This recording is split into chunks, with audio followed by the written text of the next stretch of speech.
شروع اللہ کا نام لے کر جو بڑا مہربان نہایت رحم والا ہے۔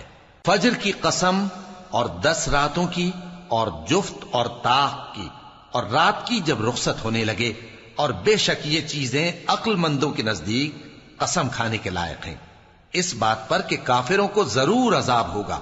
کیا تم نے نہیں دیکھا کہ تمہارے پروردگار نے قوم عاد کے ساتھ کیا کیا، جو ارم کہلاتے تھے، دراز قد مانند ستونوں کے، کہ تمام ملک میں ایسے پیدا نہیں ہوئے تھے؟ اور سمود کے ساتھ کیا کیا، جو وادی قرا میں چٹانیں تراشتے تھے؟ اور فرعون کے ساتھ کیا کیا، جو خیمے اور میخیں رکھتا تھا؟ یہ لوگ ملکوں میں سرکش ہو رہے تھے، پس ان میں بہت سی خرابیاں کرتے تھے، تو تمہارے پروردگار نے ان پر عذاب کا کوڑا برسا دیا۔ بے شک تمہارا پروردگار طاق میں ہے۔ مگر انسان عجیب مخلوق ہے کہ جب اس کا پروردگار اس کو آزماتا ہے کہ اسے عزت دیتا اور نعمت بخشتا ہے تو کہتا ہے کہ میرے پروردگار نے مجھے عزت بخشی، اور جب دوسری طرح آزماتا ہے کہ اس پر روزی تنگ کر دیتا ہے تو کہتا ہے کہ میرے پروردگار نے مجھے ذلیل کیا۔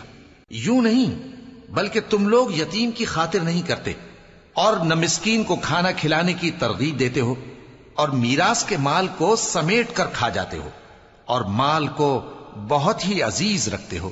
یوں نہیں، جب زمین کوٹ کوٹ کر برابر کر دی جائے گی اور تمہارا پروردگار جلوہ فرما ہوگا اور فرشتے قطار در قطار آ جائیں گے اور دوزخ اس دن سامنے لائی جائے گی، تو انسان اس دن سوچے گا، مگر اب سوچنے سے اسے فائدہ کہاں مل سکے گا؟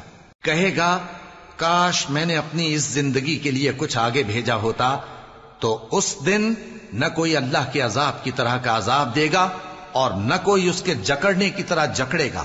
اے اطمینان والی جان، اپنے پروردگار کی طرف لوٹ چل، تو اس سے راضی، وہ تجھ سے راضی، سو تو میرے خاص بندوں میں شامل ہو جا اور میری بہشت میں داخل ہو جا۔